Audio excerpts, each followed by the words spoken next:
Bonjour à tous, bonjour à toutes, bonjour surtout à toi qui m'écoutes et bienvenue sur Metanoia, le podcast qui t'aide à changer de pensée pour changer de vie. Nous sommes au jour 24 sur 30 de notre série Au cœur de la sagesse, donc il nous reste plus que 6 jours et aujourd'hui on attaque Proverbe 24, un chapitre absolument essentiel sur la résilience, la sagesse en temps de crise et l'art de se relever après l'échec. Parce que voici une vérité que tout le monde devrait connaître, c'est que ce n'est pas le fait de tomber qui définit ta vie, mais c'est le fait de te relever. Tu as échoué, relève-toi. Tu as été trahi, relève-toi. Tu as tout perdu, relève-toi. Tu as chuté dans le péché, relève-toi. Aujourd'hui, Proverbe 24 va te montrer que les justes ne sont pas ceux qui ne tombent jamais. Ce sont ceux qui se relèvent à chaque fois. Que la sagesse ne consiste pas à éviter toutes les épreuves, mais à savoir comment y réagir. Alors, si tu traverses une crise, si tu as l'impression d'avoir échoué, si tu te demandes comment continuer, reste ici. Les prochaines minutes vont te redonner de l'espoir, mais surtout de la force. Proverbe 24, c'est Salomon qui nous parle de sagesse pratique face aux épreuves. Ce chapitre touche plusieurs thèmes. La construction de ta vie, la gestion des crises, la résilience, la justice et surtout comment ne pas abandonner quand tout s'écroule. Donc avant d'aller plus loin, voici les 5 versets principaux qu'on va décortiquer aujourd'hui. Proverbe 24, verset 16. Car 7 fois le juste tombe et il se relève, mais les méchants sont précipités dans leur malheur.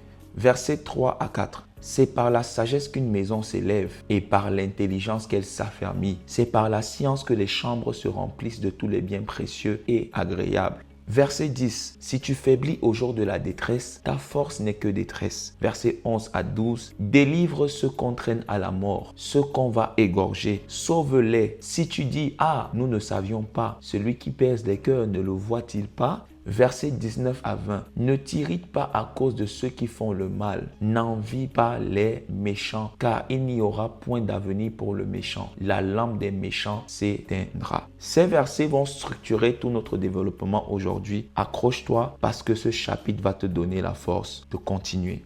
Donc, le verset 16 déclare « Car 7 fois le juste tombe et il se relève, mais les méchants sont précipités dans le malheur. » C'est un des versets honnêtement les plus puissants et les plus mal compris de toute la Bible. Beaucoup lisent ce verset et pensent que le juste tombe dans le péché 7 fois. Non, mais ce n'est même pas ce que dit le texte. Le mot hébreu pour tombe, c'est nafal, qui signifie tomber, être renversé, échouer. En fait, ça parle d'épreuve, ça parle de revers, ça parle de difficulté. Pas toujours de péché. Salomon dit que le juste traverse des épreuves. Il échoue, il tombe, mais il ne reste pas à terre. Et le chiffre 7 en hébreu représente la totalité, la complétude. Ça veut dire peu importe combien de fois tu tombes, mon gars, Margot, relève-toi. En fait, la différence entre le juste et le méchant, ce n'est pas que le juste ne tombe jamais, c'est qu'il se relève.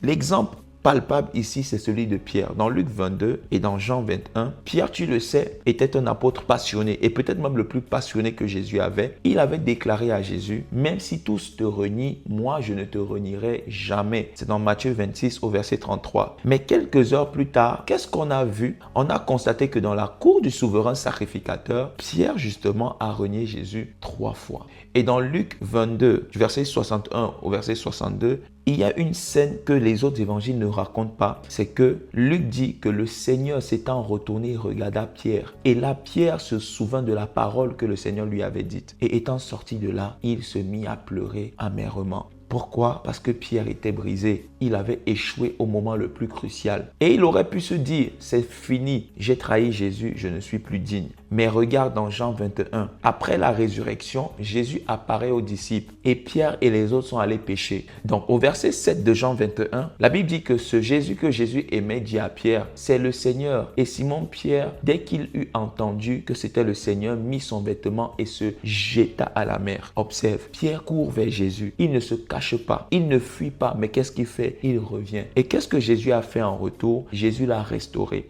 Dans Jean 21, du verset 15 au verset 17, on observe comment Jésus va demander à Pierre, Simon fils de Jonas, m'aimes-tu? Et puis à plus de 3 reprises, Pierre va reprendre oui. Et Jésus va réagir en disant, si c'est le cas, paie mes agneaux, paie mes brebis. Mais quel est mon point? 3 fois Pierre avait renié. 3 fois Jésus lui a redonné sa mission. Pierre est tombé, mais il s'est relevé. Et le résultat, c'est que dans Acte 2, dans Acte des Apôtres, le même Pierre, c'est lui qui a prêché à la Pentecôte. Celui qui avait peur de témoigner de Jésus.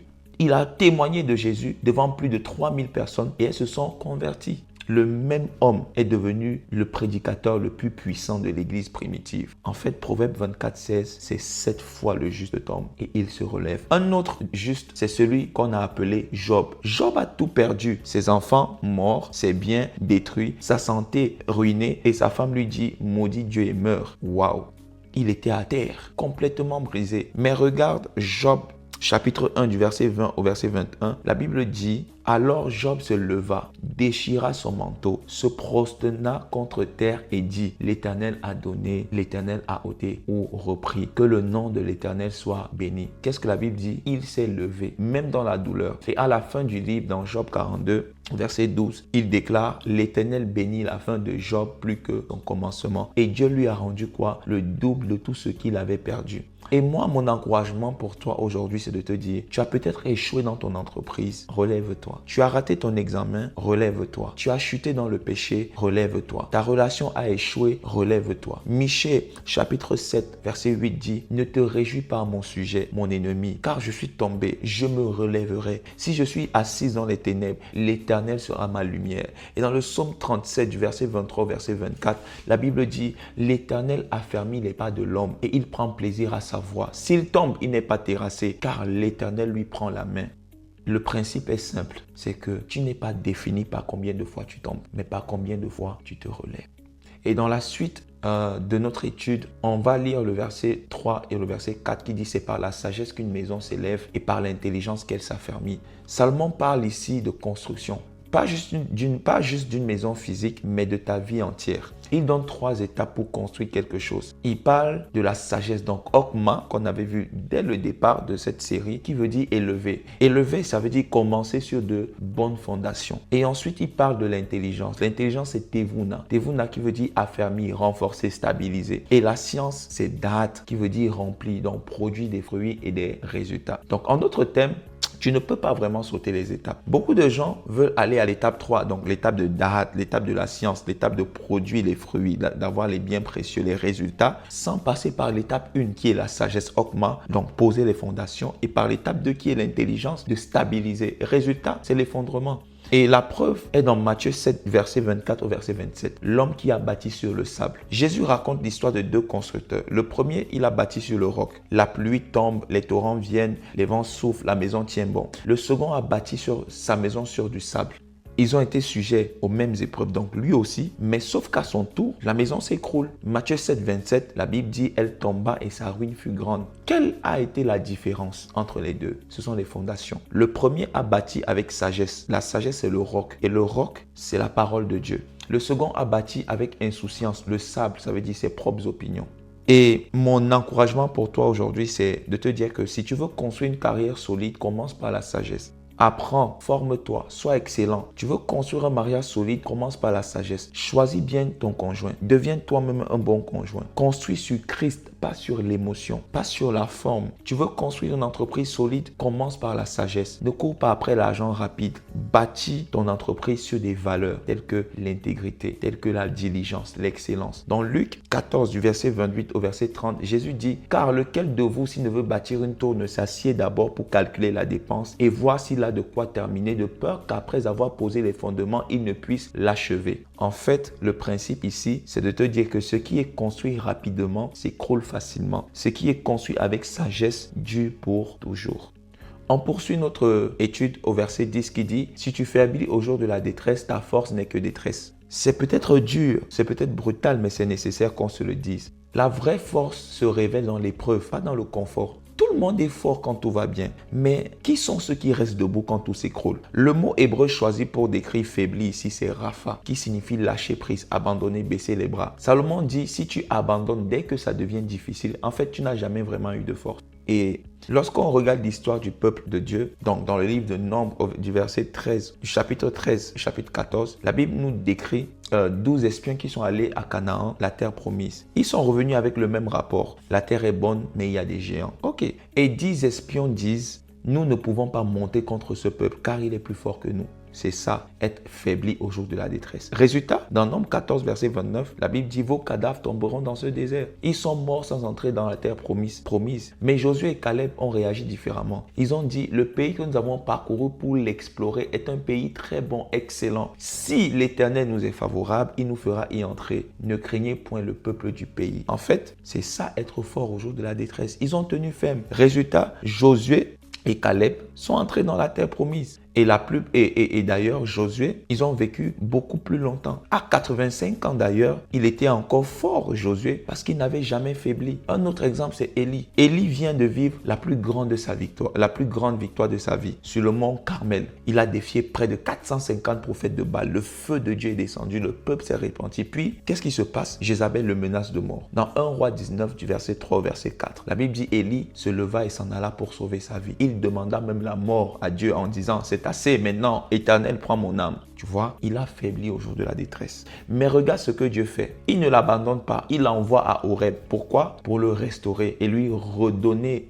une vision, une nouvelle mission. Et dans 1 Roi 19, du verset 15 au verset 16, l'Éternel lui dit, va, retourne sur tes pas. Tu oindras Élisée pour prophète à ta place. C'est juste pour te dire que Dieu ne rejette pas ceux qui faiblissent. Il les relève. Donc, tu peux peut-être en ce moment être en train de passer par une crise financière. Je veux te dire, ne faiblis pas. Continue de faire ce qui est juste. Si tu traverses une épreuve de santé, ne faiblis pas, continue de prier, continue de croire. Si tu traverses une trahison, ne faiblis pas, continue d'aimer, continue de pardonner. Jacques 1 du verset 2 au verset 4 dit, mes frères, regardez comme un sujet de joie complète les diverses épreuves auxquelles vous pouvez être exposés, sachant que l'épreuve de votre foi produit la patience. Mais il faut que la patience accomplisse parfaitement son œuvre, afin que vous soyez parfaits et accomplis sans faillir en rien. 2 Corinthiens 4, verset 8 au verset 9 dit, nous sommes pressés de toute manière, mais non réduits à l'extrémité, dans la détresse, mais non dans le désespoir, persécutés, mais non abandonnés, abattus, mais non perdus.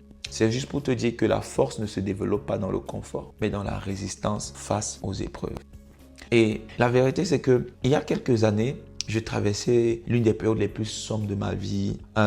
J'avais pas de travail, mais je devais servir à l'église, je devais être fidèle. Je n'avais pas d'entrée financière, je devais dépendre des gens. Et un jour, alors que j'avais vraiment pris comme 3 jours de jeûne à sec, et c'était vraiment de dire à Dieu, non, ça ne peut pas continuer comme ça. Je suis pas né pour vivre comme ça. Et Dieu m'avait donné cette parole dans Joël, dans le livre de Joël, qui dit, je restaurerai les années qu'ont dévoré les sauterelles. Et j'avais entendu la voix de Dieu me dire, j'ai restauré ta vie entière. En fait, ce verset m'avait relevé. La situation n'avait pas changé, mais j'avais compris que Dieu venait de changer quelque chose. Dieu venait de réécrire mon histoire. En fait, le fait d'être faible ne m'avait pas disqualifié, mais ça m'avait donné une opportunité pour que Dieu me relève en fait. Et je me suis relevé, pas par ma force, mais vraiment par la grâce de Dieu. Et aujourd'hui, je peux témoigner que ce qui était censé me détruire a servi réellement à me construire. Et j'aime cette parole dans Romains 8, verset 28 qui dit, nous savons que toute chose concourt au bien de ceux qui aiment Dieu et de ceux qui sont appelés selon son dessein. Donc si tu es à terre aujourd'hui, c'est le moment de te relever.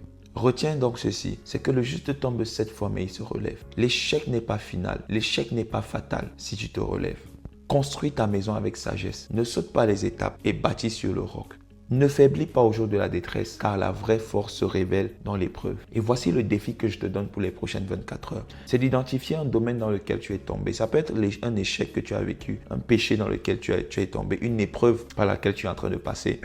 Puis relève-toi, confesse devant Dieu, voilà, que c'est compliqué. Tu n'y arrives pas de par toi-même. Et demande pardon si tu as, dans cette circonstance, blessé quelqu'un, déçu des personnes, brisé des choses et prends une action concrète pour avancer. On va prier ensemble et tu vas dire, Seigneur, aide-moi à me relever, aide-moi à marcher de nouveau. Restaure-moi, fortifie-moi au nom de Jésus. Amen. J'espère que ce podcast t'a béni et si c'est le cas, n'hésite pas à laisser un like, un commentaire, un partage. C'est comme ça en fait que le podcast est recommandé à une plus grande population. Et dans les commentaires, dis-moi de quelle chute tu veux que Dieu t'aide à te relever aujourd'hui. Et rendez-vous demain pour le jour 25. On va parler probablement de comment gérer ses émotions. Ça aussi, ça va être puissant par la grâce de Dieu. C'était Kevin pour Métanoïa. Tu le sais, c'est le podcast qui t'aide à changer de pensée pour changer de vie. Toi et moi, on reste dans la sagesse et on va de gloire en gloire dans le nom de Jésus. On est ensemble. D'ici là, porte-toi bien. Peace.